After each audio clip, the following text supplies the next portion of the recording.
ಅಮೆರಿಕದ ಈ ಅದ್ಭುತ ಜಾಗನ ನಾವು ಹಿಂದೆ ಎಲ್ಲೋ ನೋಡಿದೀವಿ. ಎಲ್ಲಿ ನೋಡಿದೀರ ಜ್ಞಾಪಿಸ್ಕೊಳ್ಳಿ.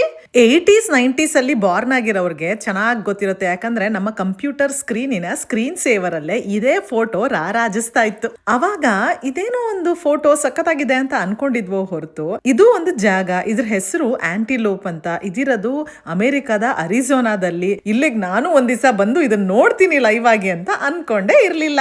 ಗುಟ್ನ ಆಲ್ರೆಡಿ ರಟ್ ಮಾಡ್ಬಿಟ್ಟಾಗಿದೆ. ಇದೇ ಲೋವರ್ ಆಂಟಿಲೋಪ್ ಅಂತ. ಅಪ್ಪರ್ ಆಂಟಿಲೋಪ್ ಮತ್ತೆ ಲೋವರ್ ಆಂಟಿಲೋಪ್ ಅಂತ ಎರಡು ಜಾಗಗಳಿದೆ. ಅರಿಜೋನಾ ಸ್ಟೇಟಿನ ಪೇಜ್ ಸಿಟಿ ಹತ್ರ ಇರೋ ಜಾಗ ಇದು. ಇದು ಒಂಥರ ಪಾತಾಳದೊಳಗೆ ಇಳಿದು ನಾವು ಹೋಗ್ತಾ ಇದೀವಿ. ಅಷ್ಟೊಂದು ಏನ್ ಪಾತಾಳದಲ್ಲಿಲ್ಲ, ಜಸ್ಟ್ ಭೂಮಿ ಅಡಿಲಿದೆ. ಅದೇ ಲೋವರ್ ಆಂಟಿಲೋಪ್. ಮೆಟ್ಲಿಳಿದು ಕೆಳಗ್ ಹೋಗ್ತಾ ಇದೀವಿ. ಆವಾಗ ಇನ್ನೊಂದು ಪ್ರಪಂಚಕ್ಕೆ ಹೋದಂಗ ಆಗುತ್ತೆ. ಕಂಪ್ಲೀಟ್ಲಿ ನ್ಯಾಚುರಲ್ ಮತ್ತು ಜಿಯಾಲಜಿಕಲ್ ಸಿಗ್ನಿಫಿಕೆನ್ಸ್ ಇರುವಂತ ಬ್ಯೂಟಿಫುಲ್ ಜಾಗ.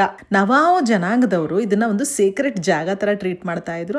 ಇದಕ್ಕೆ ಸಾಕಷ್ಟು ಕಲ್ಚರಲ್ ಸಿಗ್ನಿಫಿಕೆನ್ಸ್ ಕೂಡ ಇದೆ. ಕೆನಿಯನ್ ಫುಲ್ಲು ಸ್ಟನ್ನಿಂಗ್ ಆಗಿರೋ ಸ್ಯಾಂಡ್ ಸ್ಟೋನ್ ವೇವ್ಸ್ ತರ ಆರ್ಕಿಟೆಕ್ಚರ್ ಇರೋ ಆ ಕಲ್ಗಳು, ಸೂರ್ಯನ ಕಿರಣಗಳು ಬಿದ್ದು ಇನ್ನೂ ಅದ್ಭುತವಾಗಿ ಕಾಣಿಸ್ತಾ ಇತ್ತು. ಇದು ಕಂಪ್ಲೀಟ್ ಆಗಿ ನ್ಯಾಚುರಲ್ ಆಗಿ ಫಾರ್ಮ್ ಆಗಿರೋ ಜಾಗ ಅಂತ ನಂಬಕ್ಕೆ ಸ್ವಲ್ಪ ಕಷ್ಟನೇ ಆಯ್ತು. ಮಳೆ ಎಲ್ಲ ಬಂದ್ರೆ ನೀರೆಲ್ಲ ಒಳಗ್ ಹರಿದೋಗುತ್ತಂತೆ. ಅವಾಗ ಮಾತ್ರ ಈ ನಡೆದಾಡೋ ಜಾಗದಲ್ಲಿ ಮಣ್ಣೆಲ್ಲ ತೆಗೆದು ಆಚೆ ಹಾಕ್ತಾರೆ. ಅದ್ ಬಿಟ್ರೆ ಕಲ್ಗಳೆಲ್ಲ ನ್ಯಾಚುರಲ್ ಆಗಿ ಫಾರ್ಮ್ ಆಗಿರೋದು. ಒಂದೇ ಒಂದ್ ಕಡೆ ಒಂದು ಮ್ಯಾನ್ ಮೇಡ್ ಹೋಲ್ ಮಾಡಿದ್ರು, ಅದೊಂದು ದಾರಿ ಬ್ಲಾಕ್ ಆಗ್ತಾ ಇತ್ತು ಅಂತ. ಅದರ್ವೈಸ್ ಎಲ್ಲಾ ಕಾಲ್ಡೇನು ಕಂಪ್ಲೀಟ್ ಆಗಿ ನ್ಯಾಚುರಲ್ ಆಗಿ ಫಾರ್ಮ್ ಆಗಿರೋ ಕಲ್ಗಳು. ನೆಲದಲ್ಲಿ ಮಾತ್ರ ಸ್ವಲ್ಪ ಮಣ್ಣು ಎಲ್ಲ ಹಾಕಿರ್ತಾರಂತೆ, ವಾಕ್ ವೇ ಮಾಡೋದಕ್ಕೆ ಈಸಿ ಆಗ್ಲಿ ಅಂತ. ಈ ಹಿಂದೆ ನಾವು ಹೋಗಿದ್ದಾಗ ಅಪ್ಪರ್ ಆಂಟಿಲೋಪ್ ಹೋಗಿದ್ವಿ. ಅದು ಕೂಡ ತುಂಬಾನೇ ಚೆನ್ನಾಗಿದೆ. ಆಲ್ಮೋಸ್ಟ್ ಸಿಮಿಲರ್ ಇದೆ. ಇಲ್ಲಿ ಸ್ವಲ್ಪ ಮೆಟ್ಲು ಎಲ್ಲ ಇದೆ, ಇಳಿದು ಹತ್ತದು ತರ. ಅಲ್ಲಿ ಫ್ಲಾಟ್ ಜಾಗ ಇದೆ. ಹಾಗೆ ಇನ್ನೂ ಒಂದ್ ಸ್ವಲ್ಪ ಬ್ರಾಡ್ ಜಾಗ ಇತ್ತು ಅಂತ ಅನ್ನಿಸ್ತು. ಅದು ತುಂಬಾನೇ ಚೆನ್ನಾಗಿದೆ. ಇಂತ ಅದ್ಭುತ ಜಾಗ ನೋಡಿದ್ಮೇಲೆ ಕಟ್ಟ ಕಡೆಯದಾಗಿ ನಮಗೆ ಕಾಡುವ ಪ್ರಶ್ನೆ ಅಂದ್ರೆ ಹೀಗೂ ಉಂಟು